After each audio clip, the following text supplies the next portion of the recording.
Damos la bienvenida a todos los que nos oyen a través del internet. Le habla el pastor César Camejo de Caracas, Venezuela.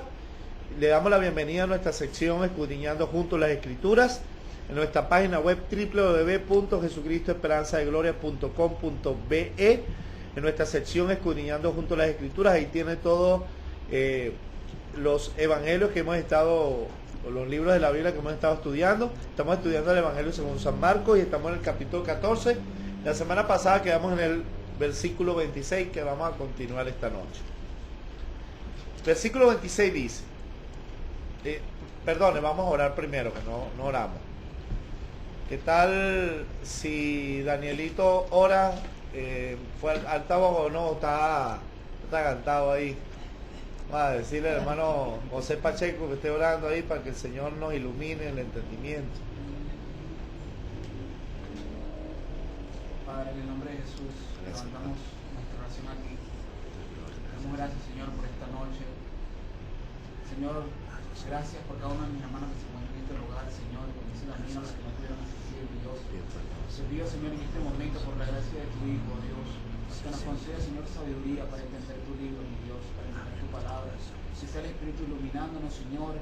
Que seas tú guiando al pastor para celestial a ver tu palabra, Señor, como es debido, para celestial.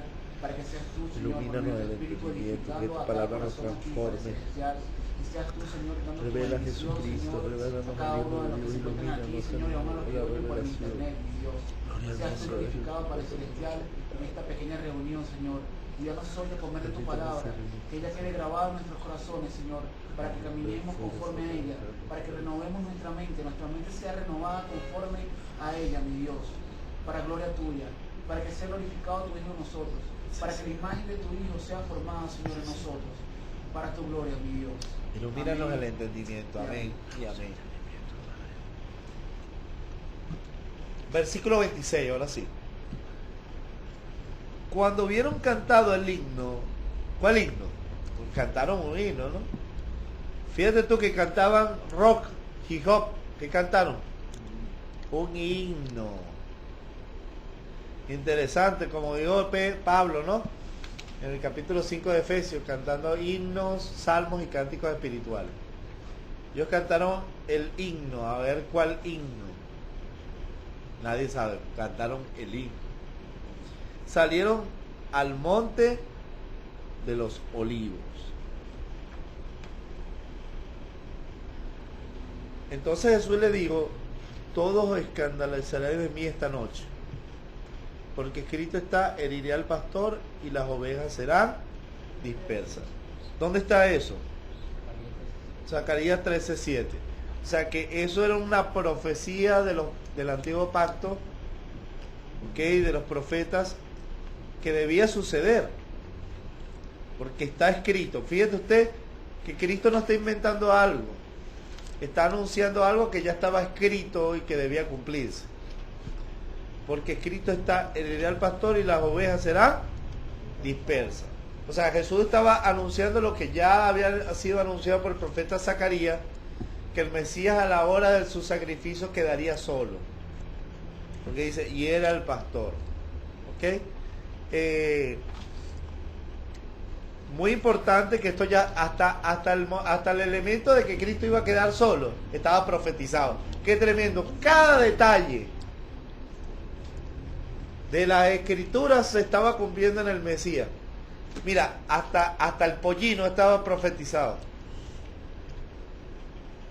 hasta el elemento de que la Virgen daría luz, que nacería una virgen, de una mujer que no había tenido hijos ni había tenido varón, no había tenido relación sexual, era una doncella, María.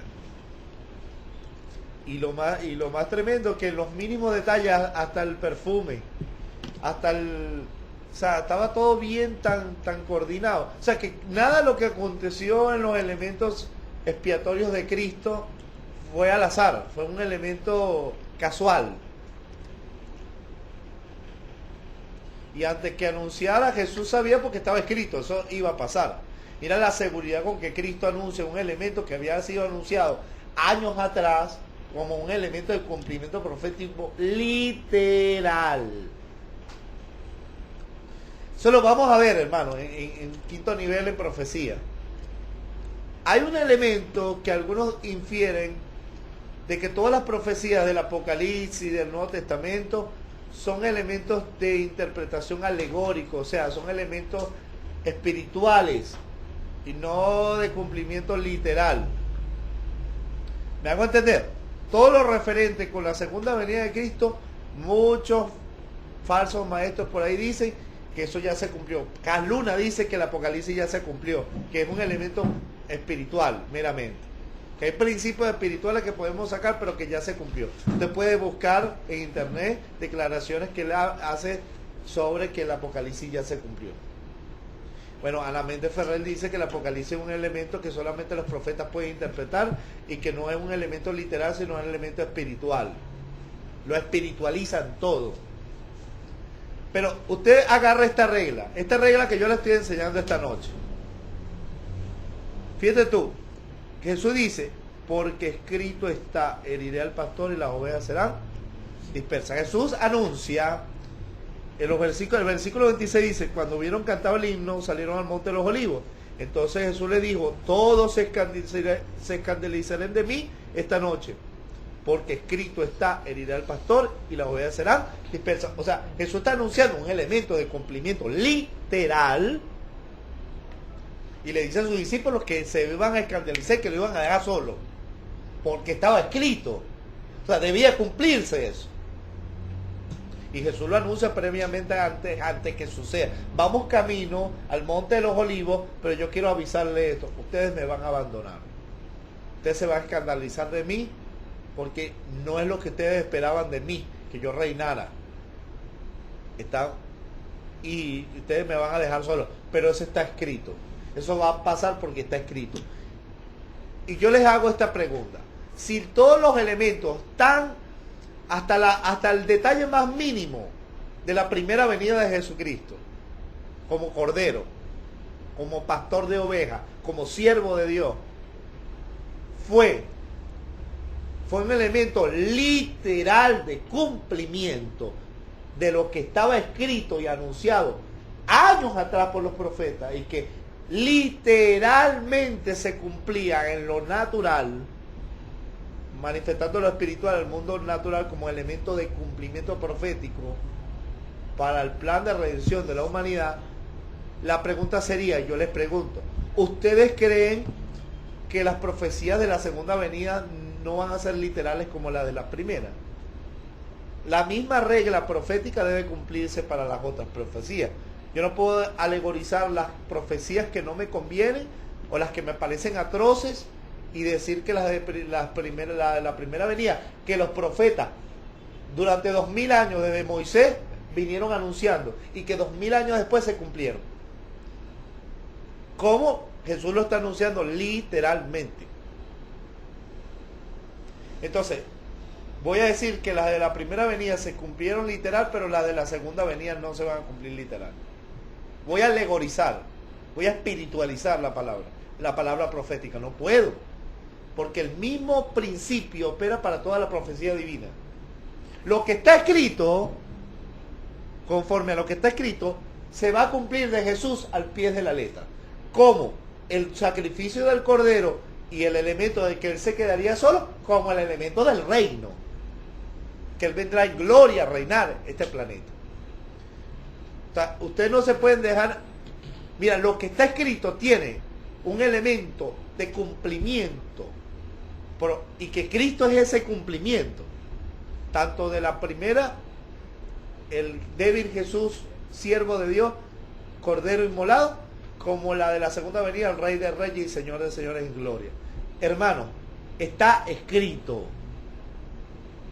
Si Dios no cumple su palabra, queda como un mentiroso ante el universo. ¿Usted está viendo esto? Mire la declaración otra vez. 27. Entonces Jesús le dijo, todos se escandalizarán de mí esta noche. Estaba diciendo, esta noche se va a cumplir esta palabra. ¿Por qué? Porque escrito está. Heriré al pastor y las ovejas serán dispersas. Vamos a ver si eso se cumplió literalmente.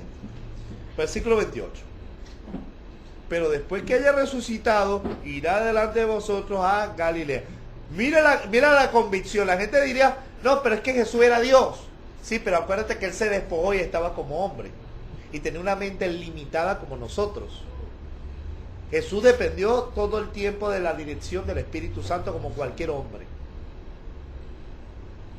¿Oyó? Porque una mente limitada, Dios no iba a violar la ley natural del hombre, que Él mismo puso. Porque Jesús tenía una cabezota más grande que los demás. Jesús tenía un cerebro como cualquier humano, limitado. Pero tenía alguien que no tenía, que en ese tiempo no podía tener nadie, el Espíritu Santo dentro. Que era la guía. O sea, acuérdate que el Espíritu Santo escudriña lo profundo de Dios. ¿Quién reveló todo el propósito a Jesús como hombre? El Espíritu de Dios. Las Escrituras se le revelaron. Y bueno, en Cristo se cumplió cada detalle. Mire usted esto, hermano. Jesús anuncia que Él iba a resucitar. Mire la seguridad que tenía Jesús en lo que estaba escrito de Él. ¿Por qué Jesús caminó y Dios lo respaldaba de una manera sobrenatural? Porque era una persona que estaba convencido totalmente de que las Escrituras eran veraces y que todo lo que estaba escrito de Él se iba a cumplir en Él. Por lo tanto, Él ejecutaba, caminaba, actuaba, hablaba conforme a lo que estaba escrito. Así que Él no tenía miedo, porque Él sabía que todo lo que estaba escrito de Él, de Dios, se iba a cumplir. Él no tenía miedo si Dios lo respaldaba o no. El problema de muchos de nosotros en la iglesia es ese, y incluyéndonos a nosotros, pastores, y todo tipo de hermanos que sirven en la iglesia. Y todo es que nosotros no tenemos convicción de lo que la Biblia dice de nosotros, de lo que podemos hacer, de lo que está escrito de la iglesia, que debe hacer. Ese es el gran problema. Porque lo que está escrito, Dios tiene el deber, óigase bien, deber, no por nosotros, por Él, porque es su palabra empeñada, es la reputación de Dios en juego, de cumplir lo que está escrito, tal cual. Por eso esto es un pacto, o sea, debe cumplirse. Por eso es un testamento, es la voluntad del testador puesto a la mesa a fin de que se ejecute. Mira la seguridad con que Jesús dice, y yo resucitaré y iré adelante de vosotros, porque así está escrito. ¿Por qué nosotros debemos de creer que vamos a salir de este planeta al cielo? Porque así está escrito de nosotros. Punto. Eso se va a cumplir literalmente. Listo. ¿Por qué lo ponemos en duda? Ese es el gran problema de nosotros los seres humanos. Todo lo razonamos. Razoniti. Que como no vemos las cosas. Como no vemos las cosas. Pero Jesús tampoco la estaba viendo. Jesús la estaba viendo por la fe, en lo que estaba escrito. Y claro, el Espíritu Santo lo preparaba de antemano para ese acontecimiento. Fíjate tú que el mismo Pablo anuncia que él ya estaba listo para ser sacrificado y que el Espíritu Santo le daba testimonio que donde fuera le iba a esperar tribulaciones y angustia hasta que muriera. Pedro anuncia también su muerte previamente. Él dice, yo les dejo esto escrito para que ustedes siempre recuerden lo que yo siempre les he dicho, porque yo sé que yo voy a estar, yo estoy próximo a hacer voy a abandonar el cuerpo, porque ya había sido preparado por el Espíritu Santo para abandonar el cuerpo, porque el mismo Jesús se lo había dicho. Cuando eras joven te ceñías y ibas a donde quieras, eso está en Juan, pero ya cuando seas viejo te llevarán a donde tú no quieres y extenderán tus manos, o sea, te crucificarán como a mí. O sea, y el Señor y el Espíritu Santo preparó a Pedro para ese momento. Imagínate tú si nuestros hermanos del Coliseo Romano, el Espíritu Santo no lo hubiera preparado para tal atroz asesinato, o nuestro hermano Johu cuando fue quemado en la hoguera por la palabra de Dios. Hermano, qué tremendo, ¿no? Pero es porque la palabra de Dios es verdad, hermano. Si está escrito, nosotros tenemos que tener una convicción tan real en ella. ¿Qué podemos aprender de Jesús de esto? Jesús, antes que sucediera, el Espíritu Santo ya le había anunciado que estaba a punto de suceder. Entonces, ¿qué pasó? Él lo declaró esta noche, con una seguridad. Y Señor, ¿y si no pasa? Uno empieza uno dice que Cristo, ¿y si no viene ahorita? Y si no se sana y si no resucita el muerto. Ese es el bendito problema nuestro. Que todo lo que está escrito lo razonamos, eso no. Una convicción tan real en la Escritura. Y eso es lo que nosotros tenemos que aprender de Jesús. Y fíjate, esto es algo que yo he podido tener en el entendimiento de lo que Dios me ha tratado, pero yo estoy viendo esta noche esto, hermano, más profundamente. Y yo le estoy mostrando este elemento porque considero que es tan importante ver todo este principio que está plasmado aquí. Veamos, y dice, entonces, versículo 29, entonces Pedro le dijo, siempre un bocón en el pueblo de Dios. Pedro le dijo, aunque todos se escandalicen, yo no. Si el Señor le está diciendo que todos se escandalicen, cállate la boca. Él es el Señor, Él sabe lo que te está diciendo. Te está anunciando porque todavía está diciendo, está escrito y todavía le lleva la contraria a la palabra. Esto me hace ver que muchos discípulos de hoy hacen los mismitos. Cristo viene. No, hermano, Cristo no viene todavía. Está escrito, sí, está escrito, pero eso todavía faltan muchos años para que eso suceda. Ay, hermano, mire, qué tremendo. Pero cuando le pase como a Pedro, que pase lo que el Señor le dijo que va a pasar, le pase, entonces dirá, ay, porque no escuché, pues va a tener que llorar como Pedro amargamente. Y van a tener que dar su vida en la tribulación, porque ya no habrá, le tocará dar su vida por Cristo. Cuando el anticristo persigue a todo aquello que no lo adora como Dios. Entonces, veamos esto. 30. Y le dijo Jesús, de cierto te digo, que tú hoy, esta noche, antes que el gallo haya cantado 2 veces, me negarás 3 veces. No te basta con que dije, la Escritura lo dice, que ustedes se escandalizarán y me abandonarán, y tú estás renegado a lo que debe acontecer. Bueno, Pedro, te voy a decir que antes que el gallo me habrás negado 3 veces, no una vez. No una vez, no te vas a escandalizar una vez de mí. 3 veces me va a negar. Una por cada miembro de la Trinidad para que vaya bien. Negarás todo lo que soy prácticamente. O sea, no solo te vas a escandalizar de mí, me vas a negar 3 veces, Pedro. ¿Cómo le vas a llevar a contraria a Jesús? O sea, es una locura, hermano. Entonces, siempre es sabio en su propia opinión el Pedro, ¿no? Pero bueno, después Dios lo usa de una manera sobrenatural, se arrepiente, él se humilla verdaderamente, pero al principio era como cualquier discípulo de muchas iglesias que no quieren doblar su servicio a lo que está escrito. Oye, qué broma, ¿vale? Entonces, 31, mas él con mayor insistencia decía, oye, qué terco Pedro, ¿vale? 30. Si me fuera necesario, no, ya había leído el 30. Si me fuera necesario morir contigo, no te negaré. También todos decían lo mismo, pero todos fueron arrastrados como Pedro.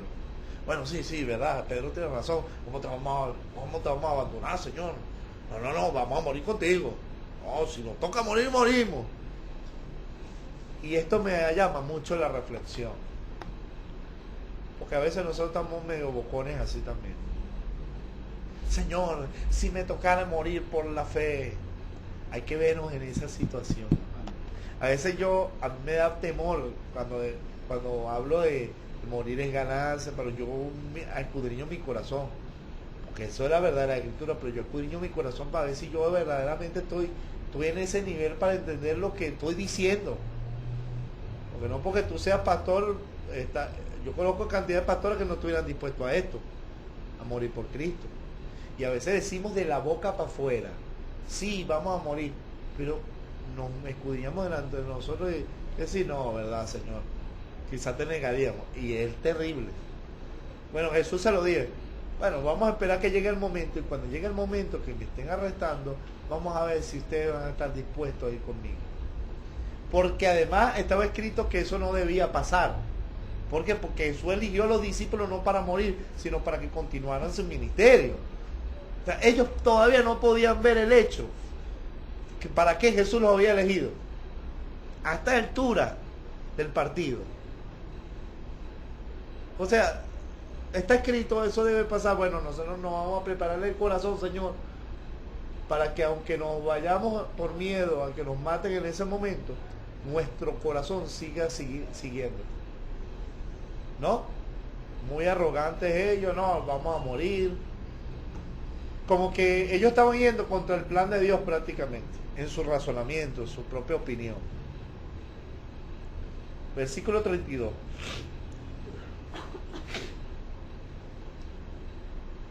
Vinieron pues a un lugar que se llamaba Getsemaní.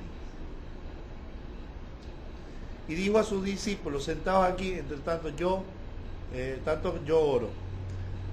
Yo quiero hacer una reflexión antes de continuar esto, hermano, porque ahorita me estoy recordando que no hay que ir mucho a la historia para ver gente que sí, sin hablar, sin abrir mucho la bocota, estuvieron dispuestos a morir con el Señor, por el Señor, como nuestro hermano del Coliseo Romano, como muchos de los llamados reformadores en la hoguera. Pero no necesitamos ir a la historia, sino ver en nuestro mundo hoy. Como en el Medio Oriente muchos de nuestros misioneros pierden la vida por Cristo. Sin ir muy lejos, hermano, aquí en Los Teques mataron pastores por simple hecho de ser cristiano. Y ahorita acaban de ejecutar 8 personas en Norcorea. En Corea, sí. Recién, ahorita. Ahorita, por tener Biblia. La historia sigue confirmándonos el hecho de lo que Jesús siempre nos enseñó. Hermano, que el mundo nos aborrecería. Y en vez de muchos preparar su corazón y estar dispuestos a morir, porque si aquí pasara una persecución, ¿qué pasara con muchas llamadas iglesias prosperadas? Su corazón verdaderamente no está con el Señor. No digo de todo, yo conozco muchos que están en esas iglesias que verdaderamente están buscando a Dios de todo corazón y en algún momento se van a encontrar con la luz. Pero hermano, yo les digo algo. Esto me llama a la reflexión porque después los discípulos lo entendieron. Después que todos se escandalizan, estos mismos mueren por Cristo más adelante. El Pedro que lo negó 3 veces fue crucificado por el Señor. Jacobo, uno de los del círculo íntimo de Jesús, hermano de Juan, hijo de Zebedeo, muere en el templo traspasado por una espada por predicar a Cristo. El apóstol Juan fue quemado en aceite y quedó vivo. Y todavía en la isla de Pasmo, exiliado por la palabra de Dios, lea el Apocalipsis para que tú veas, él estaba preso por la palabra de Dios. Tú ves a Pedro arrastrado, apedreado, golpeado por el Evangelio. ¿Se parece hoy algo al Evangelio que nosotros profesamos? ¿Verdad que no? Y esto es para reflexionar desde lo más profundo de nuestros corazones, para verdaderamente convertirnos en verdaderos cristianos y prepararnos, inclusive, aunque no llegamos a morir con algunos de nuestros hermanos, prepararnos si llegara a pasar, ¿qué? ¿Estamos preparados para eso? Es impresionante, ¿verdad? Cómo Dios trata a los discípulos que por miedo salieron huyendo. Claro, no tenían al Espíritu Santo en ese momento, estaban en propia naturaleza, pero después que reciben al Espíritu, Dios les da una valentía tal, que ellos salían. Pedro había sido encarcelado y piden oración valentía para anunciar la palabra de Dios. Pero si a nosotros mismos nos da miedo hablar en el metro, porque quizás alguien nos va a decir cállate la boca, alguien nos va a decir sapo, nos va a insultar, qué sé yo, hermano, y nos da miedo por eso. ¿Y qué está pasando? Una iglesia verdaderamente nos llena del Espíritu. Verdaderamente estamos naturalitos como los apóstoles, y no es porque no tengamos el Espíritu, sino porque yo creo que carecemos de esa relación que había en la iglesia primitiva. Sí, es de reflexionar, hermano. Jesús estaba viviendo un momento de persecución y que involucraba a todos los que estaban alrededor de él. Quizá muchos hoy no estén listos para decir, Señor, aquí estoy de verdad, y si me tocara enfrentarlo, lo enfrentaría, pero desde el corazón, no de la boca para afuera como Pedro estaba diciendo. Y que después Dios trate con nosotros y estemos listos como Pedro y Juan, que después ellos dan su vida por el Evangelio. El mismo Pablo fue decapitado en Roma.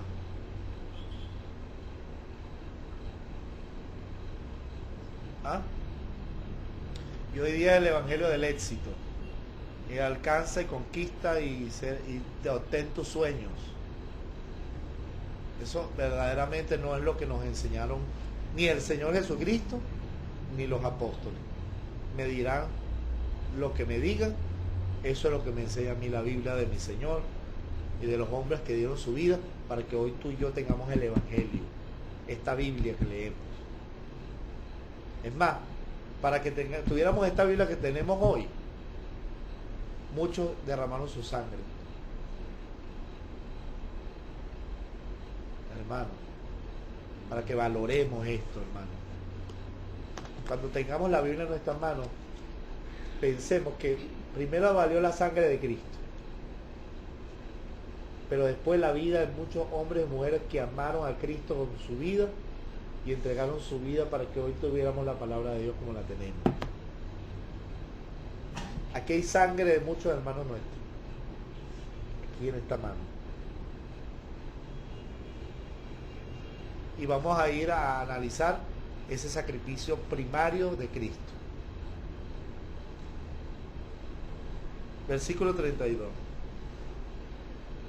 Vinieron pues a un lugar que se llamaba Getsemaní.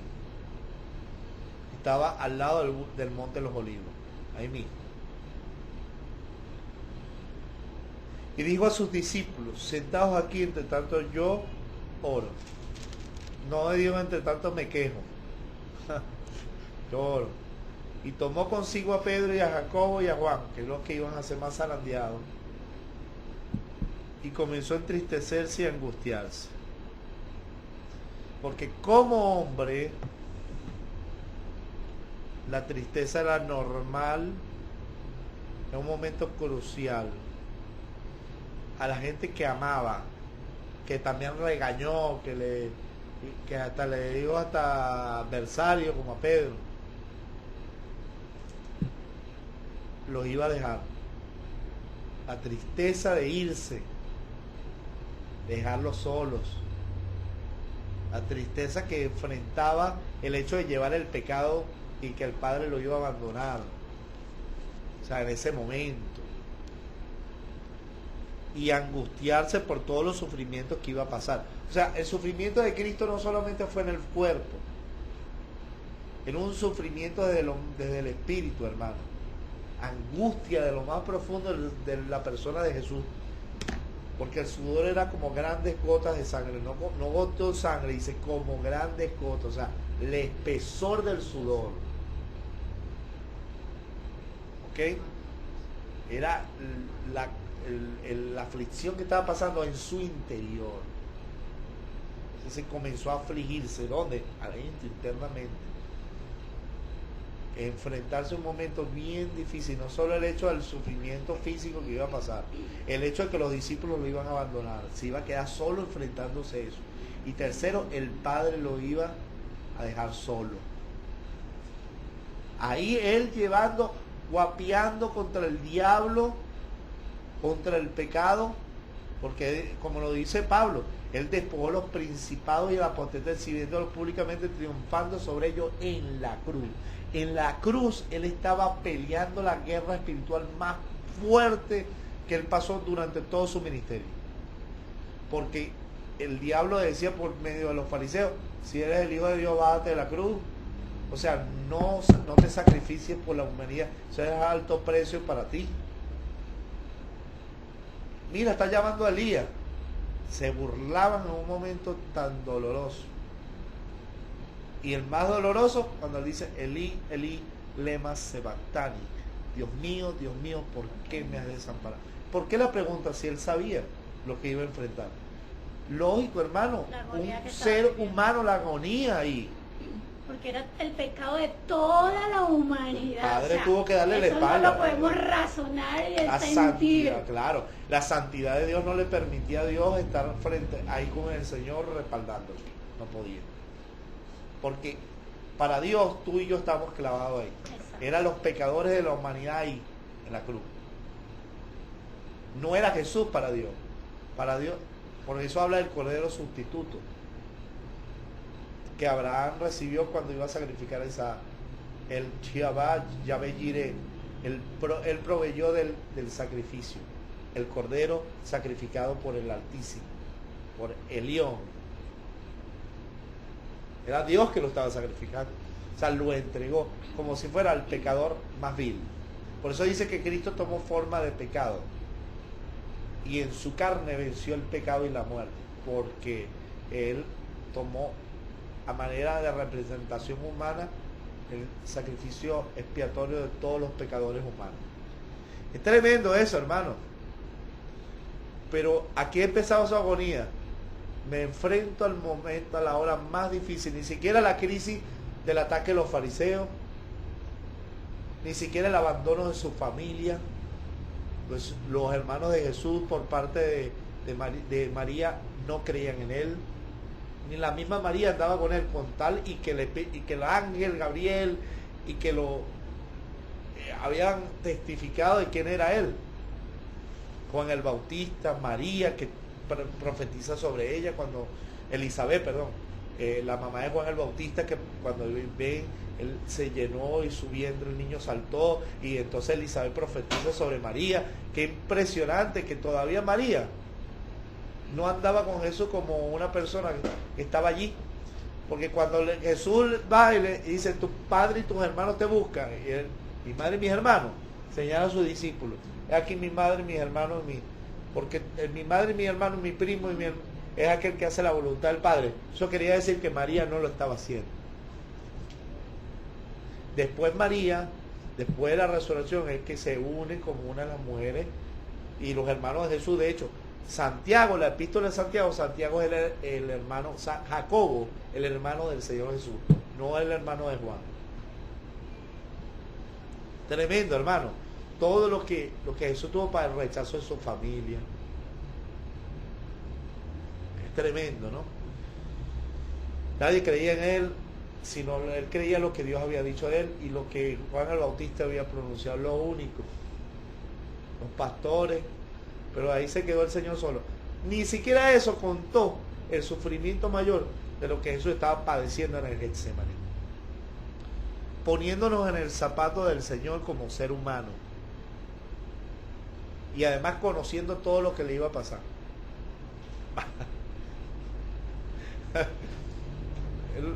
Nadie tiene esa, que no tiene a Dios, pues esa oportunidad de saber qué es lo que le va a pasar en un futuro. Jesús lo sabía. Y los apóstoles después experimentan esa verdad en ellos mismos. Sigue diciendo, angustiarse, versículo 34, y les dijo, mi alma está muy triste hasta la muerte, quedad aquí y velad.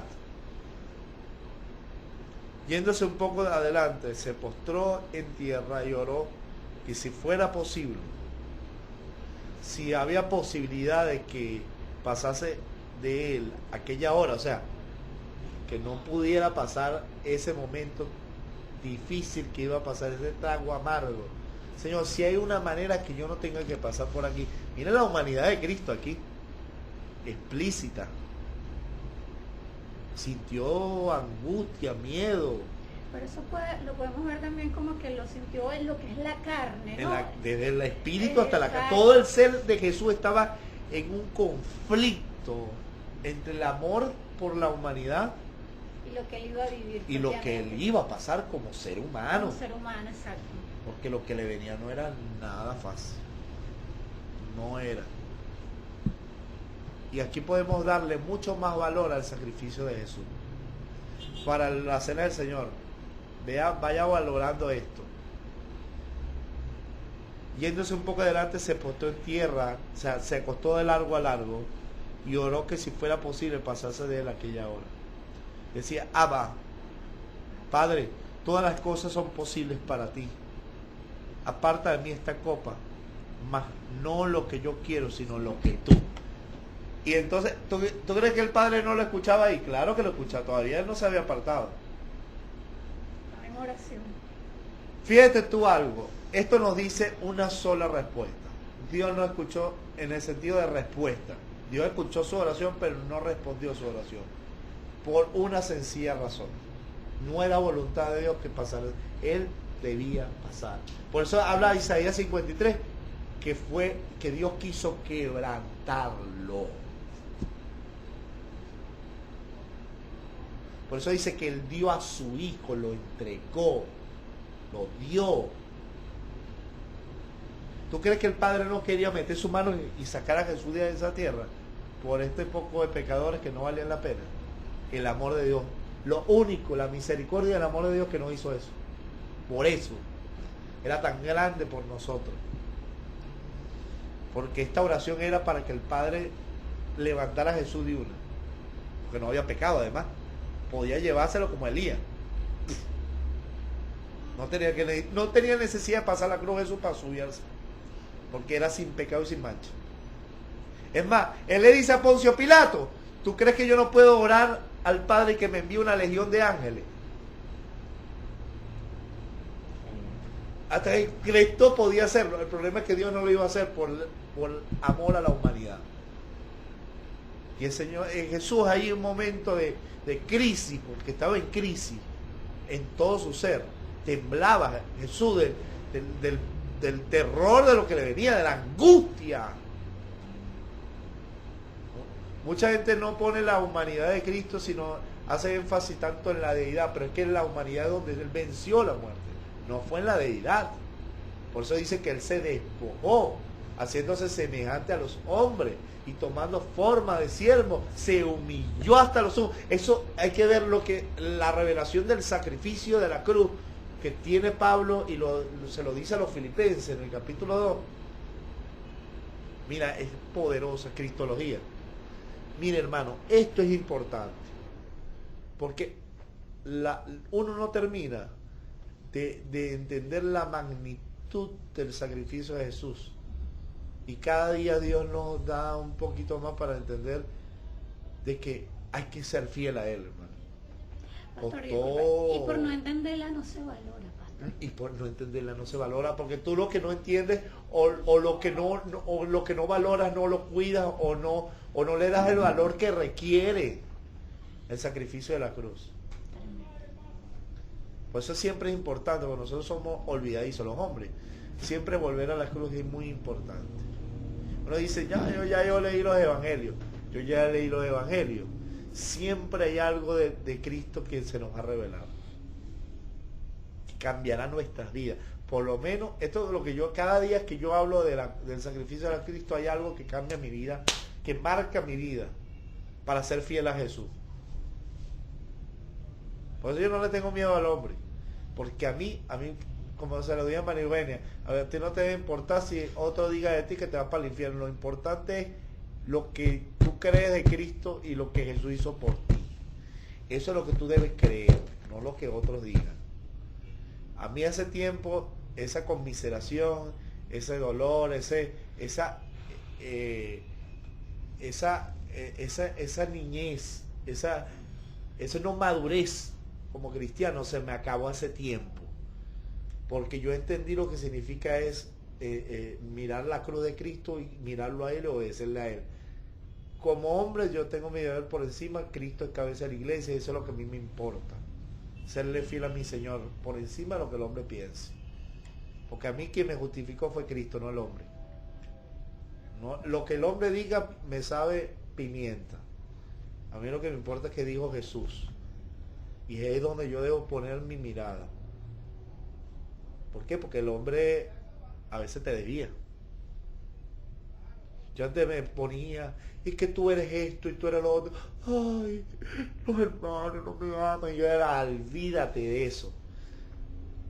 Cristo pasó cosas más difíciles. Eso no es nada. Por eso hay que ir a la cruz a mirar esto. Yo creo que es un tema de eso, ¿verdad? Los sufrimientos, los padecimientos de Cristo. Qué tremendo, mira, y versículo me ministra mucho porque dice 36, aparta de mí esta copa, mas no lo que yo quiero, sino lo que tú. O sea, yo te estoy pidiendo algo, pero no mires mi voluntad, haz la tuya. Qué tremendo, porque Jesús sabía que lo que lo estaba pidiendo no era lo correcto. Por más, él lo estaba pidiendo, bueno, Señor, si hay una manera de hacer las cosas a tu manera, pero diferente, vamos a hacerla. Pero si no hay, hágase tu voluntad. Yo estoy aquí, ya estoy enfrentando este padecimiento desde esta hora. Ya lo empecé a sufrir. Aquí estoy, hágase tu voluntad. Y bueno, y se hizo, Cristo fue a la cruz. Gracias a Dios que el Padre no escuchó esa oración. Pero sí escuchó la oración en el sentido de que Dios lo oyó, o sea que no lo ejecutó por nosotros. Aunque Él dijo, hágase tu voluntad, aunque eso fue lo que Dios tomó. No se haga mi voluntad, sino la tuya. Y eso es lo que Dios escuchó de Jesús. Realmente voy a hacer mi voluntad por amor a la humanidad.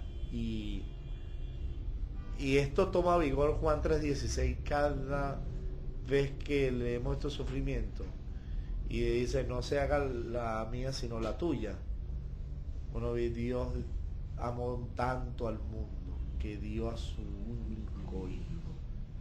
Para que todo aquel en él crea no se pierda, mas tenga vida. Para eso fue que lo hizo. Todo aquel que Todo aquel. No a los elegidos, como hablan los calvinistas, no señor. Que no vino a condenar al mundo. La predestinación, como dice. La predestinación de la iglesia sí existe desde la fundación del Pero mundo. ellos tienen- Ahora, la elección de individuos no. Exactamente. Son que dos es lo cosas que- diferentes. ¿Ok? Los que van a ser parte de la iglesia están entrando por medio de la predicación del evangelio, de la elección de la gracia. O sea, acepta la gracia o la rechaza. El ofrecimiento del evangelio, el regalo no merecido. Eso es impresionante. Bueno, que en esa onda que yo ando ahorita con las exposiciones y bromas, y casualidad que parte de lo que el pastor estaba hablando. Te toca teología histórica, ¿eh? Sí, entonces los calvinistas que dicen que es la predestinación, pues, Ajá. que hay un grupo que se van al extremo. Sí. Que ahí dice La predestinación que es incondicional. ya se sabe quién es el que se va a salvar y quién es el que no se va a salvar, pues. Oye, pero si el Señor dio su misericordia para con todos los o sea, si yo me arrepiento de mis pecados y sigo a Jesucristo, pero entonces porque venga otro, no, tú estás condenado, o sea, ni que haga lo que haga, No, tú me vas a del condenar a mí. Mentira del diablo. Entonces, para que te das Porque el como que una está acusando doctrina. es el diablo. Exactamente. Es más, sí, es El hipercalvinismo. hiper que se va, oye. Pero sin embargo, toda base de la elección de individuos es error. La Biblia te dice que Dios no quiere que ninguno ninguno. que Ahora, eso no quiere decir que procedan a la todos gloria. van a ser salvos, porque está el otro extremo, Sí. de lo que estamos diciendo hoy, que Dios va a conquistar el mundo, pero no, el universalismo, no está bien. Una cosa es lo que Dios haya que quiere, cuál es la voluntad de Dios para esta humanidad, y otra cosa es lo que vaya a suceder, porque una cosa es la presencia de Dios, la omnisciencia, que Dios sabe quiénes se van a salvar, que es otra cosa, pero no es que Dios vaya elegido a algunos para... Cuando habla la Biblia de si hay gente predestinada en la Biblia para elementos de perdición y salvación, por ejemplo, Judas Iscariote, estaba predestinado para perdición. Jesucristo mismo, para gloria. La iglesia como un todo. Pero Israel tuvo elección, ¿verdad que sí? Dios eligió al pueblo de Israel. Eso no quiere decir que los que pecaron, los individuos de Israel que pecaron, no perecieron. ¿Me hago explicar? O sea, que Dios haya elegido a este pueblo, a esta descendencia, para ser mi pueblo, no quiere decir que el pecado de los individuos no fue juzgado. Lo vemos en el capítulo 10 de 1 Corintios.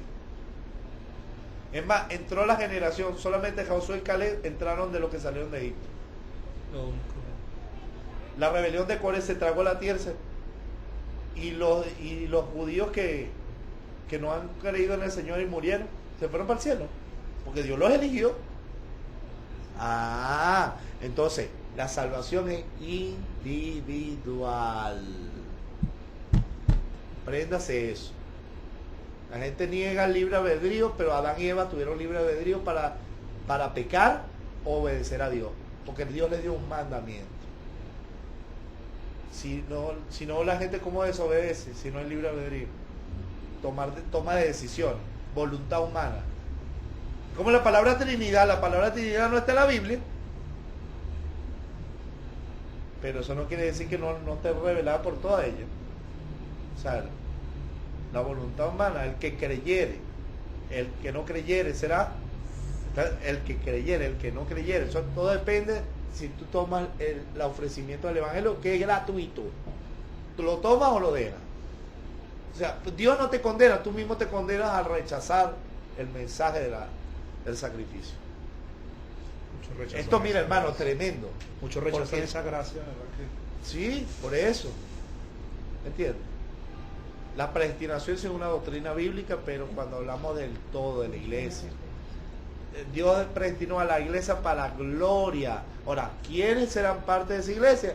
Eso acceden por medio del Evangelio.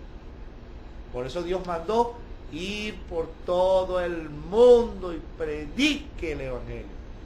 El que creyere, el que no creyere, será condenado. Todo se condiciona al creer o al no creer. Eso es todo. El Evangelio no tiene complicaciones. Los teólogos, filósofos han hecho eso un problema mayúsculo. Eso es todo, hermano. Mire, cuando uno mira el sufrimiento de Jesús, no nos toca decir que verdaderamente Dios amó este planeta, hermano. Completo, porque el ofrecimiento del Evangelio está inclusive para el que lo rechaza. Dios o sea, tanto es el amor de Dios que aún en la dureza de su corazón Dios le ofrece el Evangelio. Que él decidió seguir a Satanás y va a tener su parte en el lago de fuego porque prefirió a Satanás antes que a Cristo, a otra voz. ¿Entiendes? Pero no porque Dios no lo ha llamado, sino porque él decidió seguir su vida de pecado y no ofrecer el grandioso regalo de la salvación que Dios ofrece por medio de la obra. Este sacrificio tan sufrido, tan bello. Versículo 38 dice, 37. Vino luego y los halló durmiendo y dijo a Pedro: Simón, ¿duermes? ¿No has podido velar una hora? Mira. Pedro había hecho lo demás con él. Porque le había dicho que era eso. Claro, lo tomó a Pedro, vamos a orar, y se quedaron dormidos. Ahora, hoy día, mira, si la demanda de Jesús en un momento crucial era que Pedro orara, no teniendo el Espíritu Santo todavía dentro de ellos, Porque era él que iba a ser zarandeado. él y Juan y Jacobo también. Pero él llamó a Pedro. Sí, claro, no, ya, versículo 33, y tomó consigo a Pedro, a Jacobo y a Juan, a los tres. Pero llamó, porque le dijo a Pedro. A Pedro, ¿por qué? Porque el Pedro dormido. A Pedro, Simón, duermes. Sí, porque Pedro se quedó dormido. El Pedro, y así quieres morir por mí, Mira, y hoy los evangélicos dicen, no importa la cantidad de horas, no. Uno tiene que, mientras más tiempo pase en la presencia de Dios, mejor.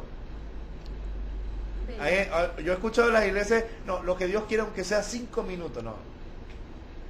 O sea, ahí si te queda tiempo, un rapidito sí. Claro, hay momentos donde quizá uno tenga por elemento, pero no es el común denominador. Sí. Porque es ahí donde el Padre va a meter su mano por nosotros y oramos.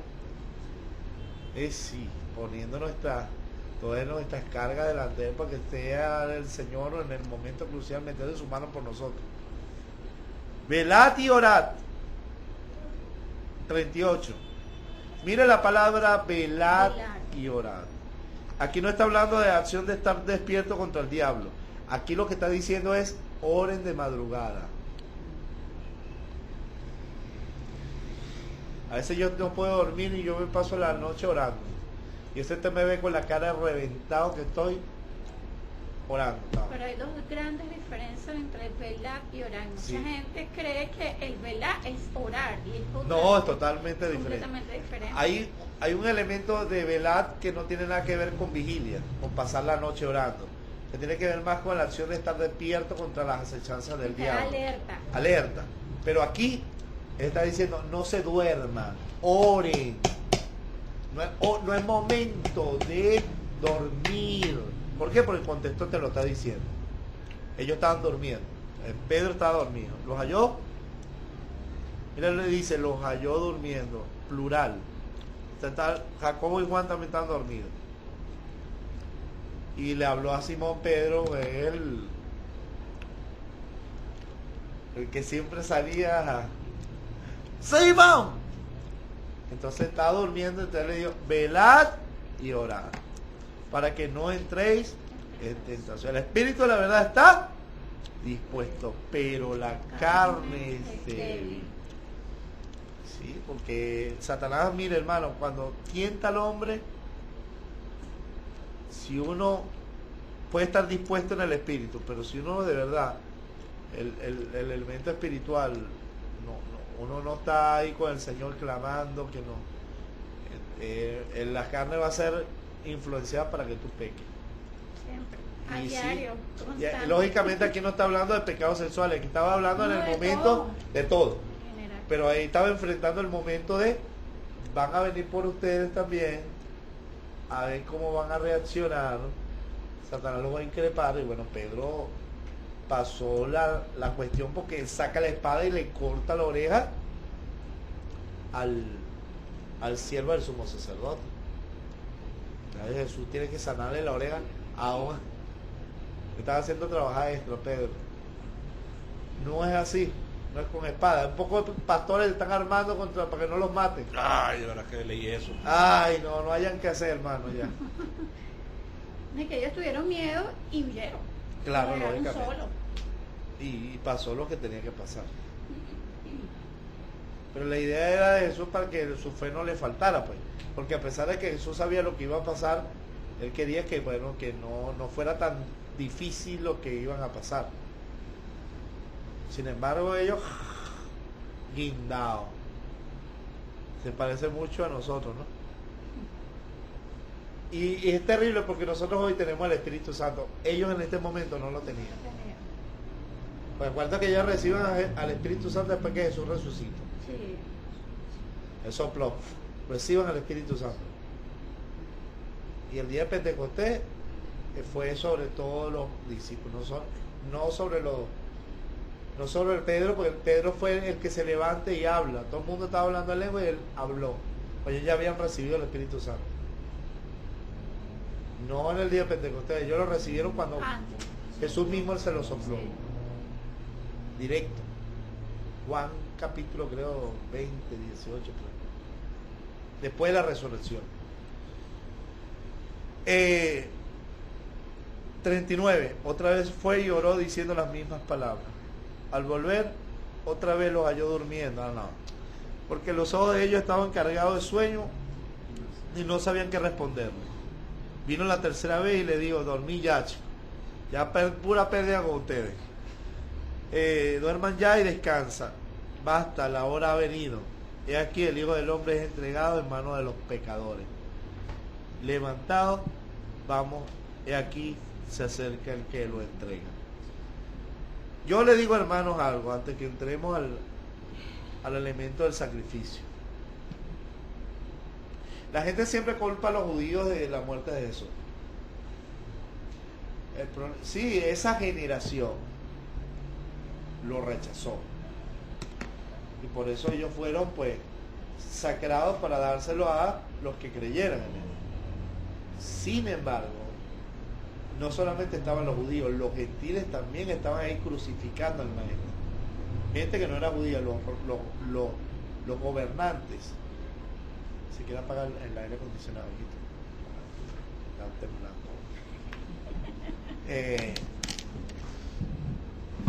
Ahí estábamos gentiles y judíos entregando a Jesús. Todos somos culpables. todos. Sin embargo, por esa culpa fue que Él se entregó. ¿Okay? La gente siempre culpa. Yo digo, mira hermano, mire, deje de estarle echando la culpa porque fue Dios que lo entregó. Si el Hijo del Hombre no se hubiera hecho carne, ni siquiera lo hubiéramos entregado, porque no hubiera venido. Listo. Ya. Él vino a eso. Y cada quien va a recibir su culpa por haber rechazado al Mesías y su juicio. Pero Cristo murió por los judíos y por los gentiles, por todos. De hecho, en la predicación del Evangelio, la iglesia nace en Jerusalén. Y desde allí hasta los fines de la tierra. Entonces, es muy importante eso, que nosotros tengamos claro esta verdad. Versículo 43.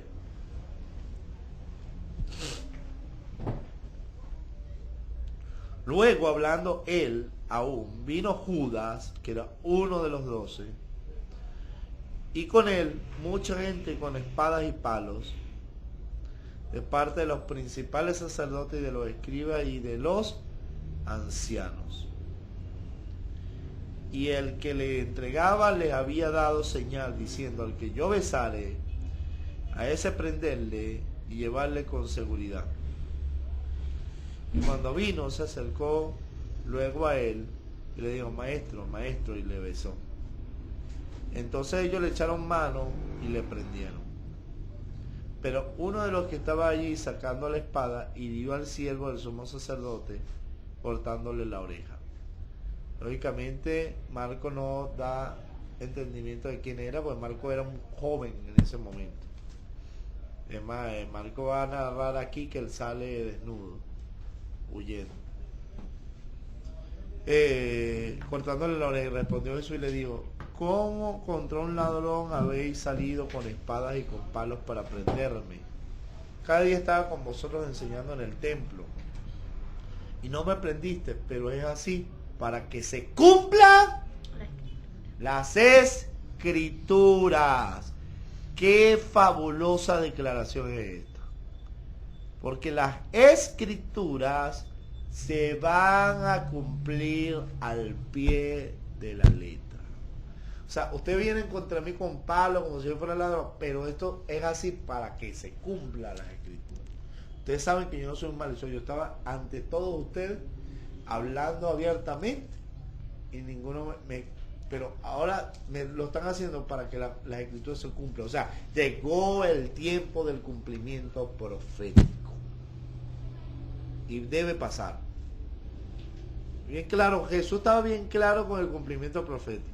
50. Entonces todos los discípulos, dejándole, oyeron. Tal cual sucedió Jesús, las escrituras se estaban cumpliendo multiformemente en ese momento de huerto de Getsemaní.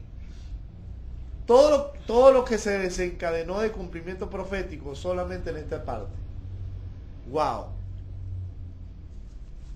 O sea, verdaderamente lo que dice lo que Jesús dijo: el cielo y la tierra pasará, pero mi palabra o sea, si se cumplió esto, hasta el elemento que lo iba a buscar con palos y piedras se cumplió, hermano. Los detalles de la palabra.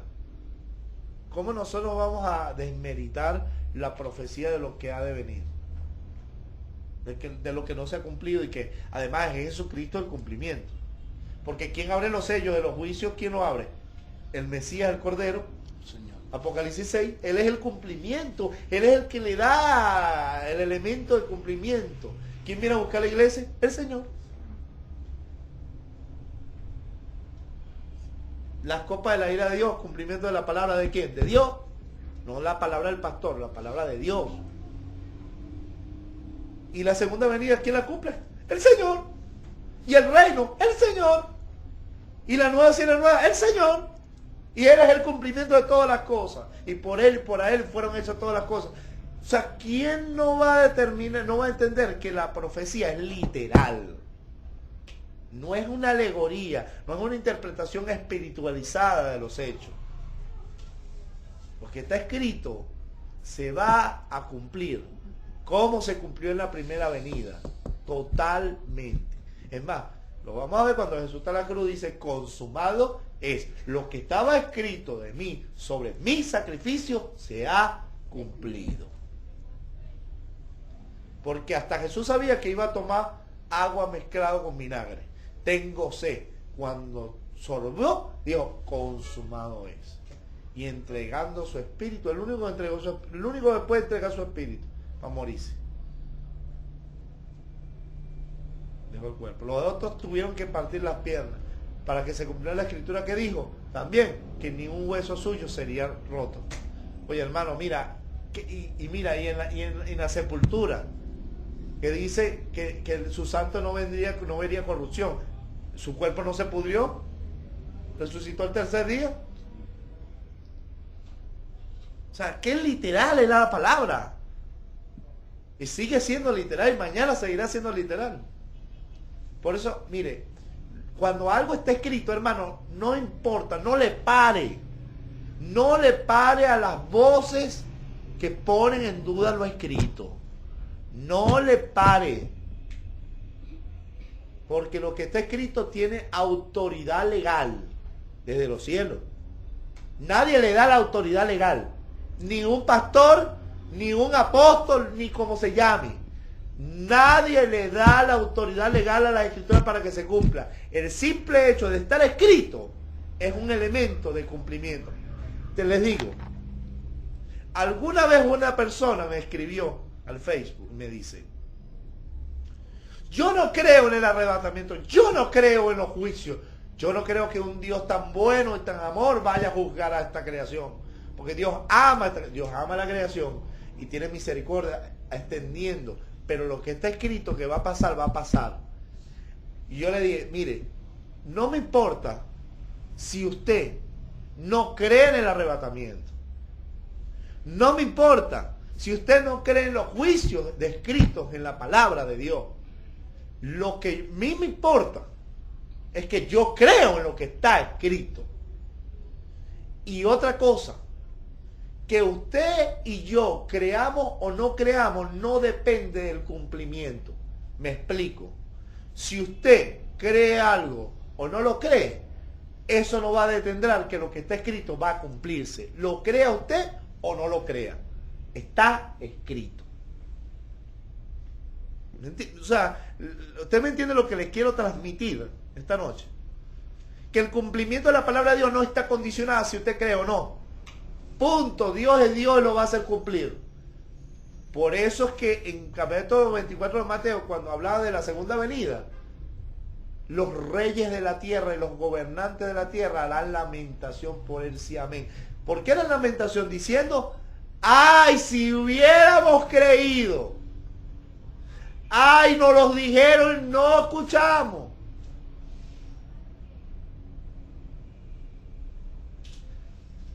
Pasa que la gente todo es, si no veo, no, está escrito, hermano. Con eso es lo que vale para decir que esto se va a cumplir. ¿Lo crea la gente o no lo crea? Porque en el tiempo de Noé, ya te voy a dar la palabra, en el tiempo de Noé, la gente no creyó la palabra de la profecía que Noé estaba dando sobre el diluvio. 120 años. 120 años de predicación. Hasta que Noé entró en el arca y vino el diluvio y lo llevó a todos. Así pasará con esta mala generación, dijo el Señor. Eso va a pasar con esta generación. Pero ya no con agua, sino con fuego. Esto no se está predicando, pastor. No. Lo tremendo es que esto ya va a pasar en cualquier momento y no se está predicando en las iglesias y nosotros no estamos hablando ni estamos alertando lo que Dios realmente nos ha mandado, pues. Porque yo vengo de una iglesia que es tan grande. Joel López anuncia, habla la palabra, nada más y nada menos que en el ACTV que se ve a nivel mundial y no hablan de la venida de Jesús. No hablan ni de los juicios ni de arrepentimiento ni nada. Obvian esa mensaje que está escrito. Nada, no confrontan el pecado, nada. Y el pueblo de Dios está ignorante porque los que deberían transmitirle esta verdad al pueblo de Dios no lo hacen. Mira, Jesús no existía el Nuevo Testamento, hermano, no existía. Existía la ley y los profetas, antiguo pacto, las promesas. Y Jesús le da una veracidad tan radical de cumplimiento literal en él, hasta el más mínimo detalle, hasta el hecho de que ellos venían con palos y piedras a prenderle, hasta el hecho de que uno de los suyos lo estaba entregando. Y bien lo de Jesús le dijo una vez: yo no elegí a vosotros los 12 y uno de vosotros es diablo. Ya sabía. ¿Pero por qué? Porque hasta ese elemento estaba predicho por el profeta David, cuando dice que por 30 piezas de plata lo entregarían un hijo del enemigo, que hasta su fruto era satánico porque robaba del arca de las ofrendas. Pero Jesús no dijo: mira, diablo, no, tú estás aquí porque tú estás cumplimiento de la palabra de Dios. Más vale ese hombre no haber nacido, dice la Biblia, a Judas. Sin embargo, tenía que cumplirse lo escrito, hermano. Mira, Dios va a mover cielo, tierra, lugar de los muertos, el infierno, hasta el mismo reino de las tinieblas, para que la palabra se cumpla. ¿Sabe por qué? Porque es su palabra que está en juego. Es más, el mismo anticristo es cumplimiento de la palabra. Los juicios de Dios que promovidos por el diablo son parte de lo que Dios anunció. De tal manera que el reino de las tinieblas es un títere de Dios para el elemento de juicio. Nabucodonosor, un hombre pagano, fue un instrumento de Dios para castigar a su pueblo. Fue llamado siervo de Dios, pero eso no quiere decir que era siervo de Dios real. Fue un instrumento de Dios para un elemento profético. ¿Me entienden? Ciro, reyes paganos. Pero eso no quiere decir que ellos iban para el cielo. ¿Me entienden, hermano? Hasta el elemento cuando el imperio babilonio cae, que la mano en la pared escribe Mené, Mené, Tekel, Uparsin. Pérez, Uparsin. Hasta ese momento indicaba el cumplimiento de lo que Dios había anunciado a Daniel de los reinos, de los imperios ante la venida del Señor. Se cayó tu reino y vienen los persas. Inmediatamente esa noche cayó y vino el Medo, Darío el Medo, el persa y reinó. Mira, nada ocurre en este planeta, y menos en la iglesia, pero hablamos del cosmos, del todo. Nada ocurre en este universo sin que Dios lo haya anunciado. Dios se lo dijo al profeta Isaías: soy yo el que anuncio lo por venir. ¿Quién puede hacer eso? Los otros pueden inventar como adivinación. Ah, claro. Intentan de imitar lo que Dios hace, pero nunca van a poder acertar. Porque el único que sabe el futuro es Dios. Y nos lo predijo ya. Ya aquí está, hermano, escrito lo que va a pasar. El que no lo quiera ver, que no lo vea.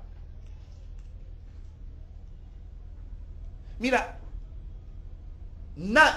Israel tiene una ventaja que no tiene otras naciones.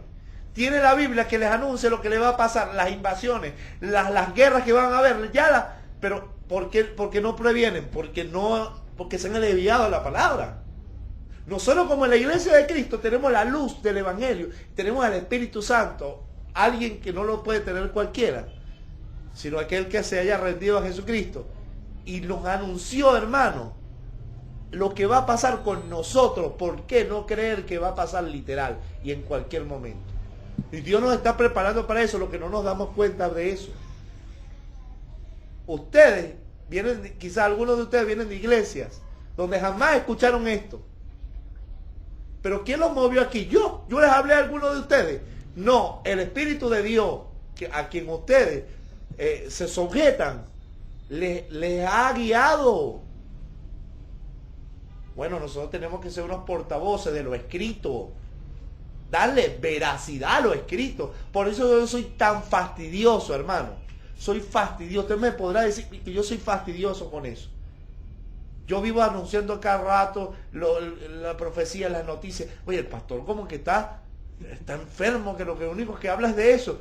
Pues Bien lo dijo el hermano Manuel Eugenio cuando leyó el deber de la atalaya. Si uno ve que viene la espada, que uno lo sabe, que está escrito, y no lo anuncia, y la iglesia tibia no se despierta, Dios va a pedir de la sangre, va a demandar a los que tenían la verdad y no lo hablaron, porque nunca le dieron valor a lo escrito, porque lo que está escrito va a pasar literalmente.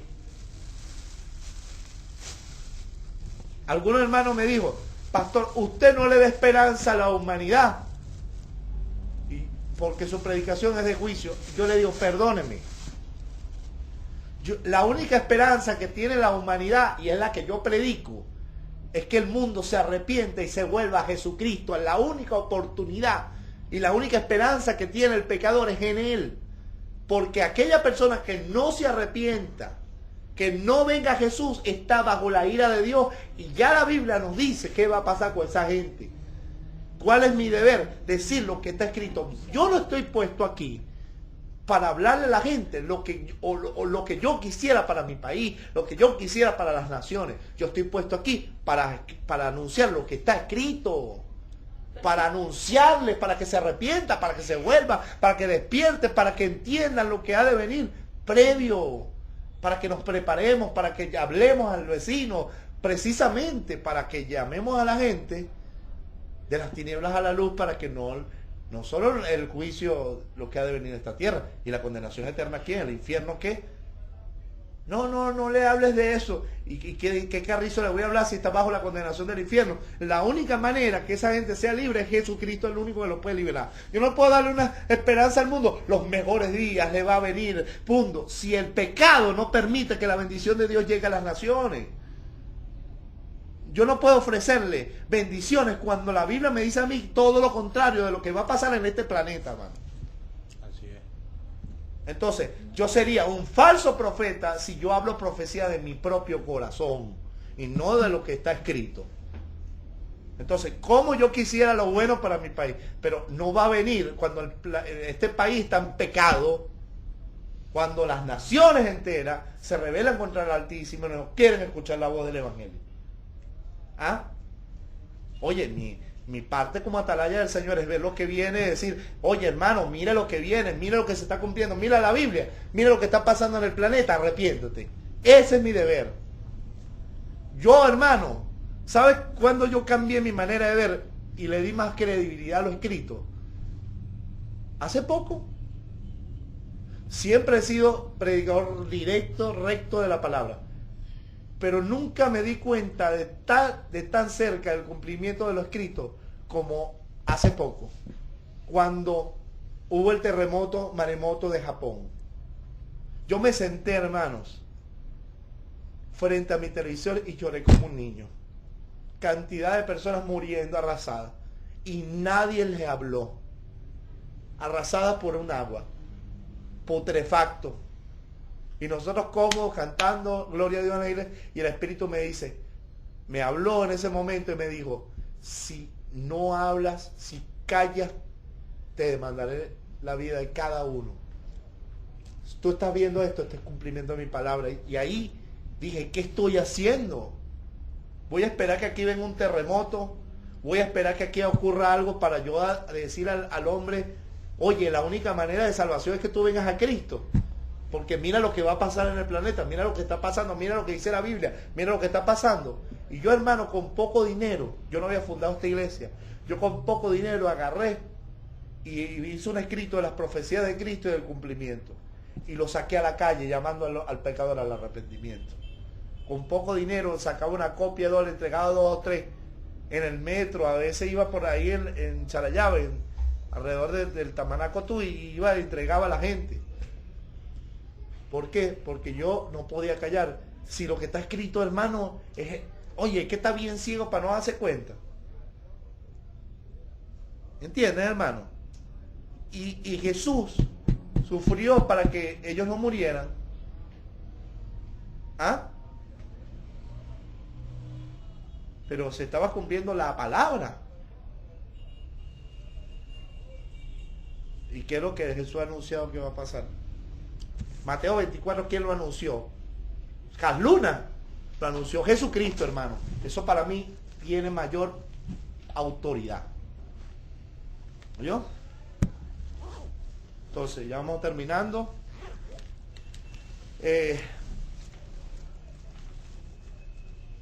versículo 50 dice, entonces todos los discípulos de Juan huyeron y bueno, cumpliéndose la palabra hasta el mínimo detalle, porque Jesús le había anunciado que iba a pasar, pasó en menos de hora.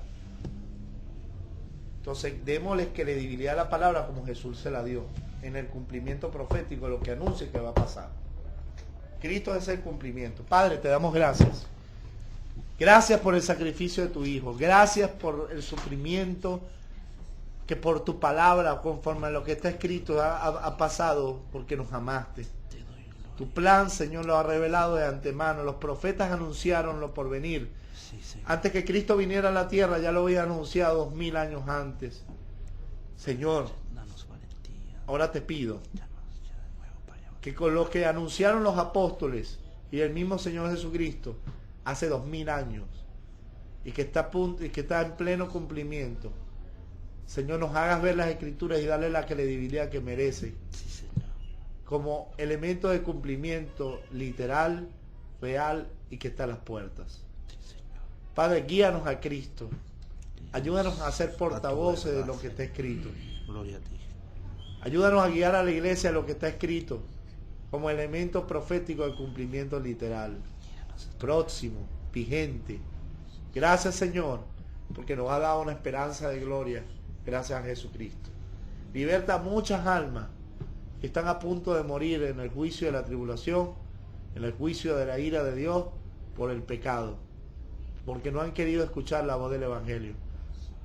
Permite que muchos de los que te necesitan abran su corazón al llamado de Jesucristo y reciban tu gracia, como así los has ofrecido a todos los hombres. Gracias te damos, porque Cristo murió conforme a las Escrituras, fue sepultado conforme a las Escrituras y resucitó al tercer día conforme a las Escrituras. Fue ascendido conforme a las Escrituras y vendrá por segunda vez conforme a las Escrituras. Bendito sea tu nombre. Gracias, Señor. Amén y amén. Dios le bendiga, Dios le guarde. Mire, pastor.